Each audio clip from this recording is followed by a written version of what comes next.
Hi friends, environment subject point of వ్యూలో మొక్కలు పెరిగే ప్రదేశాన్ని బట్టి వాటిని రకరకాలుగా పిలవడం జరుగుతుంది.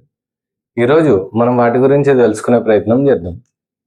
ఫస్ట్ వచ్చేసి కాంతి సమక్షంలో ఏవైతే మొక్కలు పెరుగుతాయో వాటిని హీలియోఫైట్స్ అనేసి అంటారు.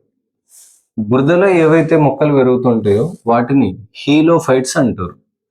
హీలియోఫైట్స్ అంటే కాంతి సమక్షంలో పెరిగేవి, హీలోఫైట్స్ అంటే బురదలో పెరిగేవి. నీటిలో పెరిగే మొక్కల్ని హైడ్రోఫైట్స్ అంటారు.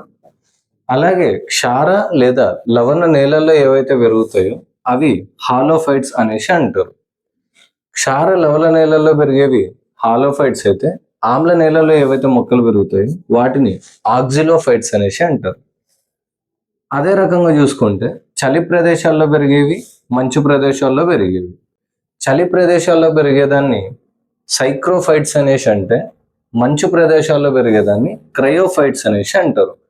మీరు గుర్తుపెట్టుకోండి, క్రయో అనే పదానికి అర్థం ఏంటంటే టెంపరేచర్లు తక్కువగా ఉండే ప్రదేశాలని క్రయో అనే వాటితో పిలుస్తారు.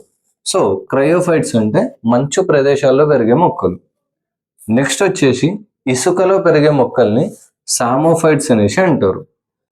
ఏదైతే మొక్కలు ఇంకొక మొక్క పైన పెరుగుతాయో వాటిని ఎపిఫైట్స్ అనేసి అంటారు. దాని తర్వాత వచ్చేసి కొన్ని మొక్కలు ఓన్లీ నీడలోనే పెరుగుతాయి, అటువంటి మొక్కలను వచ్చేసి సియోఫైట్స్ అనేసి అంటారు. ఈ లైకెన్స్ ఏవైతే ఉన్నాయో వాటిని రాతి మొక్కలు అనేసి అంటారు.